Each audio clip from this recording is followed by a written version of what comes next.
Meu irmão disse que eu não prestava para nada e continuou rindo na frente de todos. Desde aquele dia em que o riso cruel do meu irmão ainda ecoava na sala cheia de familiares, a casa nunca mais foi a mesma.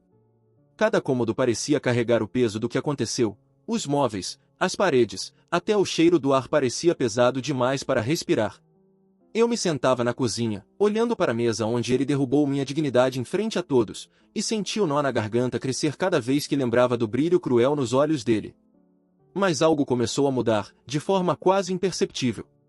Eu comecei a notar pequenos gestos que antes passavam despercebidos. Ele deixava minha xícara de café intacta quando todos os outros pratos estavam sujos, às vezes colocava a manta no sofá exatamente como eu gostava, ou apenas permanecia em silêncio, sem debochar, quando eu falava. Era como se ele testasse, cuidadosamente, a linha entre o que era aceitável e o que não era, e isso me confundia profundamente. Durante meses, ele continuou com os ataques emocionais, mas agora havia uma sombra de hesitação. Primeiro vieram as pequenas indiretas, comentários sarcásticos sobre minhas roupas, meu jeito de falar, minhas escolhas. Depois, as provocações diretas, em momentos em que eu me sentia mais vulnerável, como no aniversário de um primo ou em encontros de família. Eu senti o ódio dele se misturar com algo quase invisível, um fio de remorso ou talvez curiosidade. Ele queria ver até onde podia ir sem quebrar totalmente a imagem que todos tinham dele. Mas então aconteceu algo que mudou o jogo. Foi numa tarde de sábado. Eu voltava da escola, carregando livros e pensamentos pesados, quando o encontrei na garagem, segurando uma barra de ferro com aquela expressão que eu já conhecia bem. O coração disparou, e por um instante pensei que ele iria me atacar fisicamente. Mas ele apenas me encarou, deixou o ferro escorregar para o chão e disse, com voz estranhamente firme, que eu nunca seria capaz de nada. Então riu. Eu senti a humilhação explodir de dentro para fora. O impacto foi tão grande que senti o chão desaparecer por alguns segundos, meus joelhos quase cederam. Era um tipo de violência que não deixava hematomas, mas que queimava por dentro. Nos meses seguintes, os vizinhos começaram a notar. Sussurros se espalhavam pelo bairro sobre a tensão crescente entre nós, sobre gritos que escapavam de portas semi-abertas, sobre olhares que ninguém ousava ignorar. Foi quando ele levou a coisa a um nível que ninguém poderia prever. Durante uma festa de família, ele me empurrou de modo que caí em cima do vaso de porcelana do centro da sala. O barulho da cerâmica quebrando parecia anunciar a destruição não apenas do objeto, mas da minha paciência, da minha confiança, da minha segurança. Todos olharam, chocados. Meu rosto ardia de vergonha e raiva, e ele apenas sorriu, como se tivesse vencido um jogo que só existia na mente dele. A polícia foi chamada, e meu irmão acabou sendo levado algemado. A prisão dele trouxe uma estranha mistura de alívio e vazio. Eu sentia-me seguro, mas a casa parecia ainda mais silenciosa e fria. A família se dividiu, alguns me apoiaram, outros sussurravam que eu tinha exagerado, que ele não era assim tão ruim. O julgamento foi público, e cada detalhe de sua agressão emocional e física foi exposto para todos. O bairro inteiro comentava, minha reputação se misturava com a dele, como se o rastro de humilhação continuasse a nos perseguir. Porém, enquanto ele cumpria a pena, começaram a surgir revelações que mudaram minha perspectiva. Descobri cartas antigas de minha mãe, guardadas em um baú que ninguém tocava, nas quais ela descrevia momentos de crueldade dele desde a infância, agressões escondidas, provocações sutis, o desprezo pela empatia. Tudo indicava que ele nunca tinha sido apenas um irmão difícil, o mal estava presente há anos, cultivado de forma silenciosa, quase imperceptível. Saber disso doeu, mas também trouxe clareza. Eu finalmente compreendi que o que aconteceu comigo não foi isolado, e que eu precisava me proteger de qualquer tentativa futura de manipulação. E, então, vieram as cartas dele, enviadas através de amigos e mensagens anônimas nas redes sociais.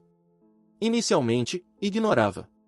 Depois, comecei a perceber algo estranho. Algumas mensagens eram sinceras, pedindo desculpas, tentando explicar o que sentia, confessando medos e angústias que ninguém mais conhecia. Foi assustador sentir um pedaço de humanidade nele, algo que me fazia hesitar, embora eu soubesse que não poderia confiar completamente. O gesto mais surpreendente aconteceu numa manhã chuvosa. Uma mensagem dizia que ele tinha ajudado a salvar um gato que estava preso em um bueiro próximo à minha casa, e tinha deixado comida e água para o animal. Um ato simples, mas que parecia vir do fundo de um lugar que eu não sabia que existia dentro dele. Comecei a perceber que, apesar de tudo, ainda havia uma chance de reintegração, mas com limites claros. Aos poucos, ele voltou a aparecer em jantares familiares, sempre acompanhado, sempre sob vigilância. Aprendemos a conviver com cuidados, a delimitar espaço e confiança, a criar regras não escritas de convivência. A família se reorganizou, alguns membros tomaram papéis de proteção, outros de observação, e o lar, embora seguro, ainda carregava o peso do passado. E agora, enquanto eu escrevo estas linhas, sinto que algo ainda paira no ar, uma tensão silenciosa que se recusa a desaparecer. Ele sorri, mas há uma sombra nos olhos que não consigo decifrar. Pergunto-me, com medo e curiosidade, será que ele realmente mudou ou está apenas esperando o momento certo para retomar o controle? O silêncio da casa naquela manhã era quase palpável. O cheiro da chuva ainda impregnava o ar, misturando-se ao aroma do café recém-passado. Eu observava meu irmão pela sala, sentado no sofá, olhando para a janela como se estivesse tentando ler algo invisível do lado de fora. Ele não falava, e eu não ousava quebrar aquele momento de quietude. Havia dias em que me sentia aliviado por sua presença calma, outros em que o simples movimento dele fazia meu corpo tremer, lembrando-me do homem que me humilhou e quase destruiu minha confiança. O dilema era constante: confiar ou manter a distância. O início da manhã foi interrompido por uma mensagem inesperada. Ele havia enviado, sem que ninguém soubesse, uma carta digital para mim, dizendo que precisava falar sobre coisas que só eu poderia entender. Senti o peso do passado e do presente se encontrarem num instante, as humilhações, os empurrões, os olhares de desprezo, e agora essa tentativa de aproximação que eu não sabia se queria aceitar. Minha mão tremia enquanto abria a mensagem. Ele escrevia com sinceridade, ou pelo menos parecia sincero, descrevendo o medo que sentia dentro da prisão de si mesmo, os arrependimentos que cresciam dia após dia, e a vontade de reconstruir algo que ele havia destruído. Decidi responder. A primeira conversa foi tensa, carregada de silêncio entre as palavras.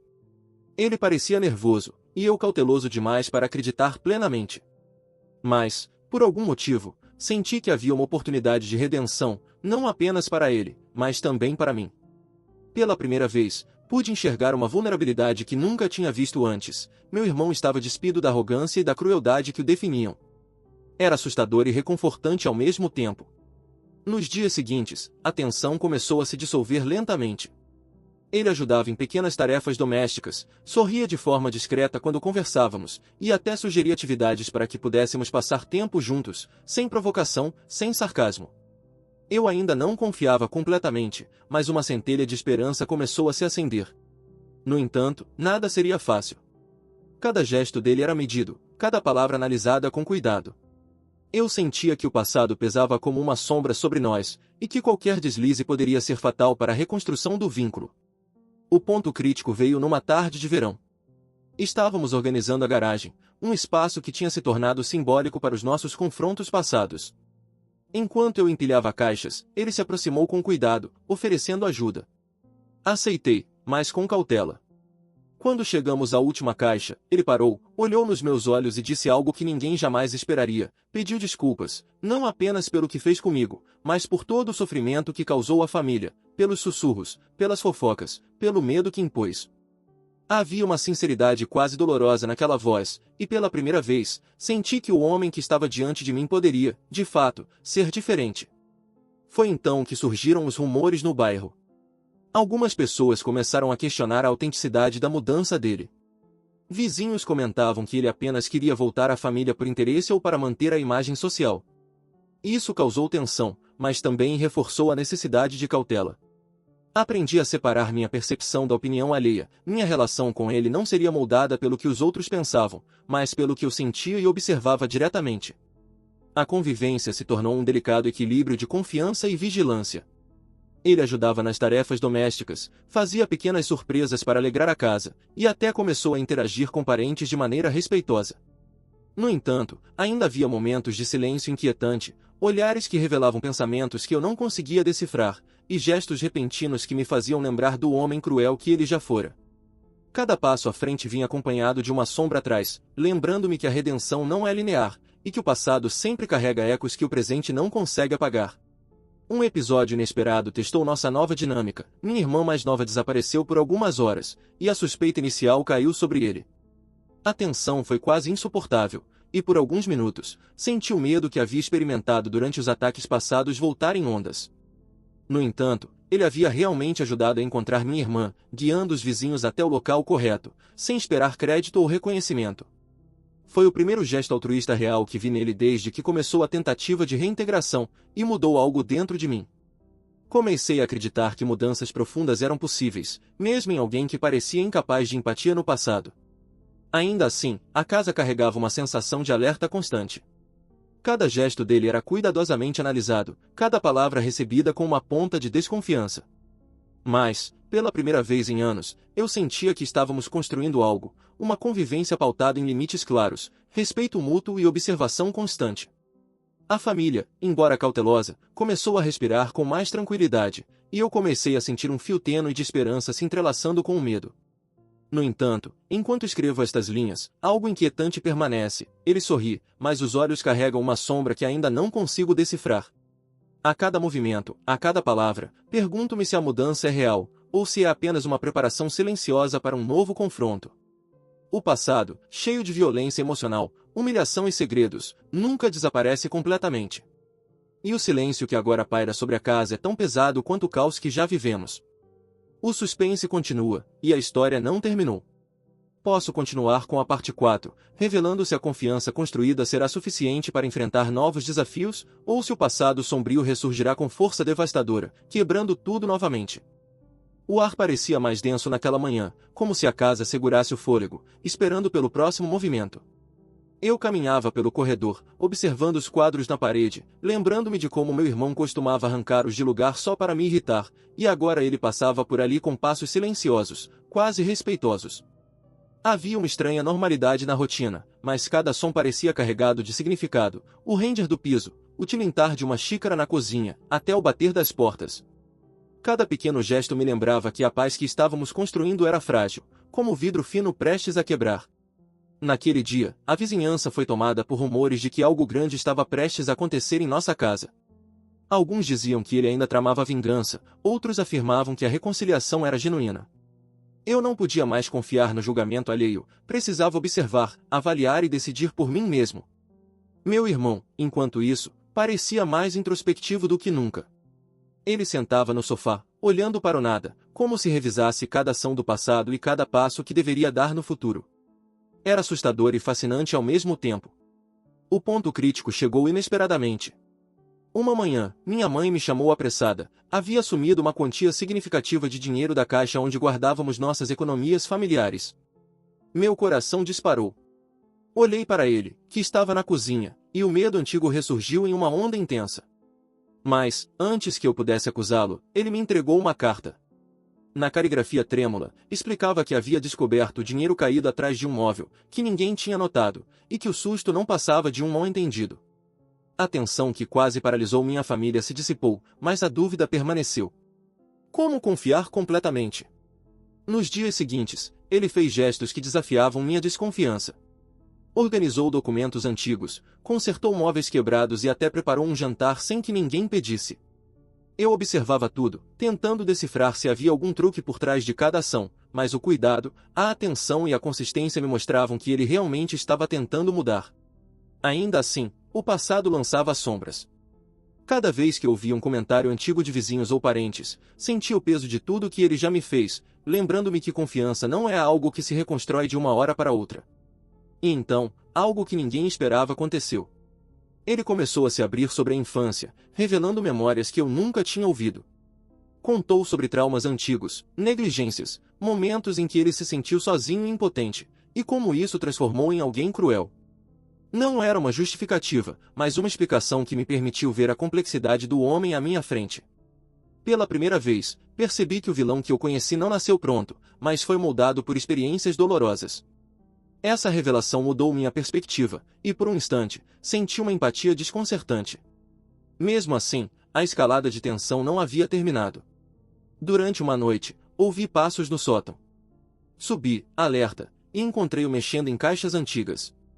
Ao perguntar o que fazia, ele me explicou que estava procurando fotos e lembranças da infância para devolver à família, mas a maneira como movimentava os objetos, cuidadoso demais, quase obsessivamente, me fez lembrar do passado violento. O medo retornou, misturado com uma estranha sensação de que algo dentro dele ainda estava latente, pronto para explodir se fosse provocado. A convivência evoluiu, mas sempre sob vigilância. Começamos a estabelecer regras silenciosas, limites claros, conversas abertas e a certeza de que qualquer sinal de manipulação seria imediatamente confrontado. Ainda assim, momentos de silêncio intenso faziam meu coração acelerar, como se eu estivesse esperando uma tempestade que poderia não vir, mas cuja ameaça era constante. A rotina trouxe uma sensação de estabilidade, mas também de tensão, pois a memória dos abusos não desapareceu. Um gesto inesperado de bondade surgiria novamente.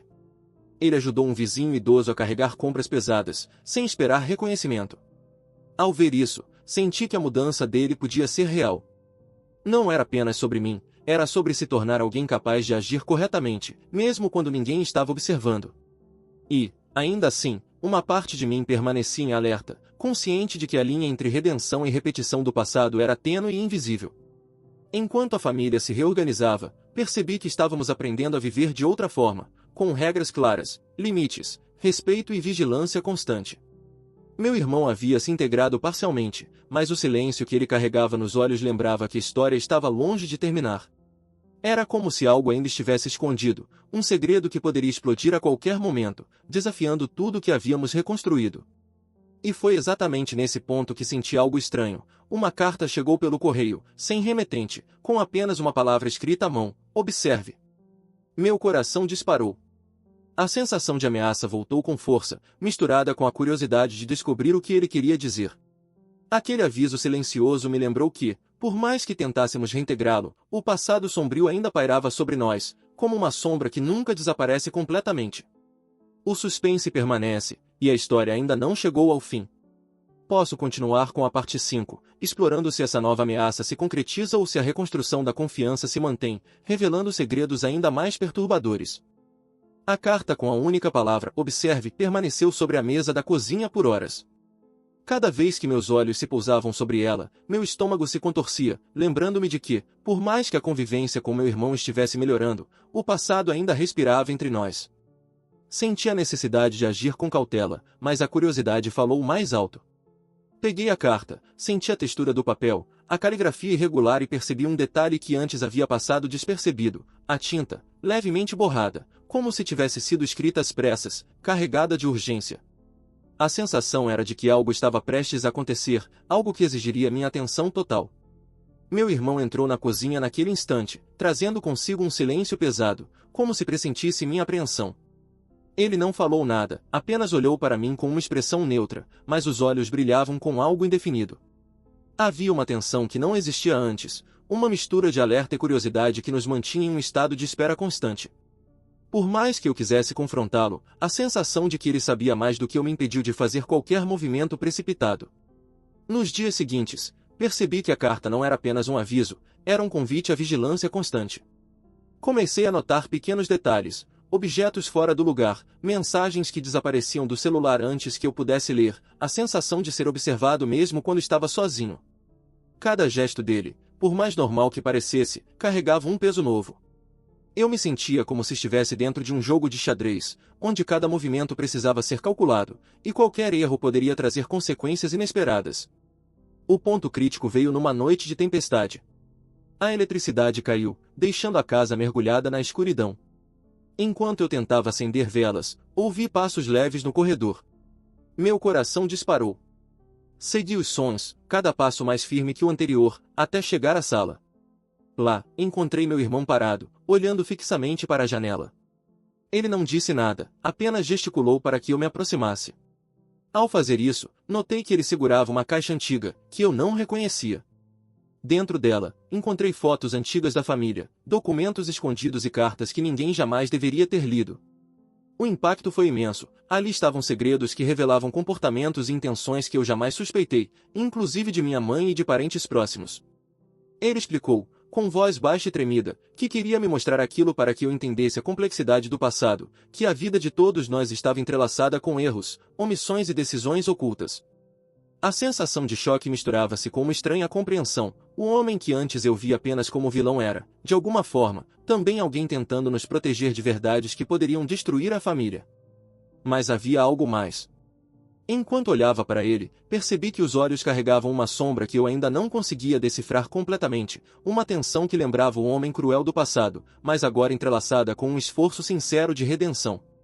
Nos dias que se seguiram, a convivência voltou a se equilibrar entre gestos de bondade e momentos de inquietação. Ele ajudava a organizar documentos, planejar tarefas e interagir com parentes, mas cada gesto era analisado com cuidado.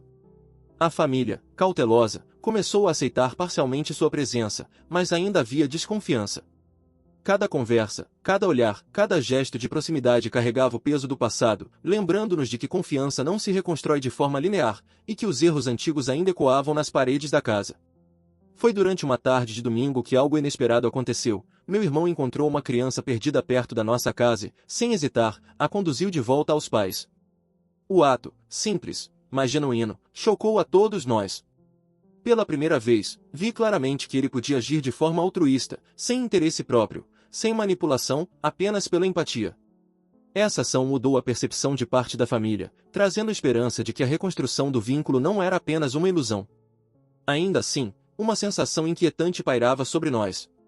Uma noite, enquanto revisava os documentos antigos que ele havia trazido, notei uma carta parcialmente escondida, escrita com palavras que sugeriam uma ameaça velada. Algumas verdades ainda não podem ser reveladas. O coração disparou. Era como se o passado, com todos os seus segredos e medos, estivesse prestes a emergir novamente, testando a paciência, a confiança e a estabilidade que havíamos construído. A tensão cresceu nos dias seguintes, e comecei a perceber sinais sutis de que ele sabia mais do que dizia, que havia aspectos do passado que ele ainda não estava pronto para compartilhar. Cada gesto dele, por mais gentil que fosse, vinha acompanhado de uma sombra de mistério, como se algo estivesse à espreita, pronto para alterar tudo de forma irrevogável. A sensação de vigilância se intensificou, e percebi que, por mais que tentássemos reconstruir a confiança, o perigo invisível do passado nunca desapareceria completamente. Enquanto a família tentava retomar a rotina, eu me sentia preso entre alívio e medo. Alívio por ver gestos de bondade e mudança, medo porque sabia que a qualquer momento a sombra do passado poderia se erguer e transformar tudo em caos novamente. A convivência se tornou uma dança delicada entre confiança e vigilância, entre esperança e suspeita, e eu me perguntava constantemente se estávamos realmente seguros ou apenas esperando o momento certo para o próximo desastre. O capítulo termina com um suspense intenso. Meu irmão sorri, aparentemente calmo, mas os olhos carregam a mesma sombra inquietante que vi desde o início. A carta, o mistério, o passado e a promessa de redenção se entrelaçam, deixando uma pergunta que ninguém na casa consegue responder. Será que ele mudou de fato, ou apenas aprendeu a esconder sua verdadeira natureza, esperando o instante certo para agir novamente? O ar dentro da casa parecia mais pesado do que nunca. Cada passo ecoava pelos corredores silenciosos, e mesmo os sons mais triviais, o tic-tac do relógio, o ranger da porta do sótão, pareciam carregados de significado. Eu sabia que estávamos à beira de algo grande, algo que poderia dissolver a frágil reconstrução que havia levado meses para se firmar. Meu irmão estava na sala, sentado em silêncio, com um olhar que eu não conseguia decifrar completamente. Havia momentos em que parecia arrependido, genuinamente, e outros em que seus olhos carregavam a sombra do homem cruel que ele sempre fora. Eu sabia que aquela dualidade ainda nos definiria até o fim. Naquela noite, uma tempestade se formou lá fora, refletindo a tensão que senti crescendo dentro de mim. O barulho da chuva misturava-se aos estrondos de trovões, e cada relâmpago iluminava a sala, revelando o rosto dele por breves instantes. Foi nesse instante que percebi que a carta que eu havia recebido semanas atrás, a que dizia apenas "observe", ainda carregava um aviso não revelado. Havia algo mais que ele queria me mostrar, algo que poderia mudar completamente a percepção que eu tinha dele e de nossa família. Ele me chamou para subir ao sótão, onde guardava caixas antigas e documentos esquecidos. A cada degrau que subíamos, sentia meu coração disparar. O silêncio era absoluto, e mesmo os passos dele, antes tão familiares, agora pareciam carregados de ameaça. Chegamos ao sótão, e ele abriu uma das caixas mais antigas. Dentro dela havia fotos antigas, cartas rasgadas, recortes de jornal e objetos que nunca deveríamos ter visto. Ao olhar mais de perto, percebi que algumas dessas cartas eram destinadas a ele, escritas por familiares que haviam tentado alertá-lo sobre seu comportamento no passado. Mensagens de amor, de preocupação, de medo, e até de punição que ele nunca receberá como deveria. A realidade se revelou dolorosa. Ele havia crescido em meio a avisos ignorados, e o veneno de sua crueldade vinha de uma mistura de negligência, rejeição e desejo de poder. Ele começou a falar, e sua voz estava carregada de emoção. Contou sobre como aquelas cartas haviam moldado sua raiva, seu ressentimento, sua necessidade de humilhar para sentir algum controle. Eu escutava em silêncio, sentindo uma mistura de raiva, compaixão e medo.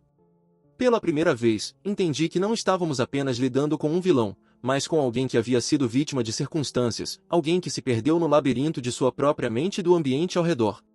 Mas a revelação não trouxe apenas compreensão, trouxe perigo. Entre os documentos, encontrei provas de que ele havia arquitetado planos para se vingar de familiares, incluindo eu, caso suas tentativas de reintegração falhassem. Meu coração disparou. O homem que parecia calmo e arrependido estava ao mesmo tempo calculando cada passo, pesando cada reação, pronto para agir se algo ameaçasse sua posição. Eu sabia que a confiança construída era frágil, e que qualquer descuido poderia custar caro. Nos dias que se seguiram, a tensão se transformou em vigilância silenciosa. Cada gesto dele era analisado, cada palavra ponderada. Eu percebia que ele lutava contra seus próprios instintos, queria se reintegrar, mas a sombra do passado ainda o guiava, quase imperceptivelmente, em momentos de impulsividade. Foi então que ele fez algo inesperado. Durante uma manhã fria, encontrou um cachorro abandonado na rua e o trouxe para casa, cuidando dele com paciência e carinho, sem esperar reconhecimento. A ação simples, mas genuína, me mostrou que havia, de fato, uma mudança em seu interior, embora limitada e precária. A convivência voltou a se estabilizar, mas nunca totalmente. Criamos regras rígidas, limites claros e protocolos silenciosos para evitar qualquer deslize. A família aprendeu a observar sinais sutis, a detectar qualquer mudança de comportamento que indicasse o retorno da crueldade.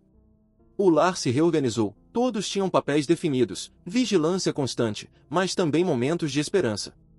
Aprendi a separar o homem cruel que ele foi do homem que tentava se tornar.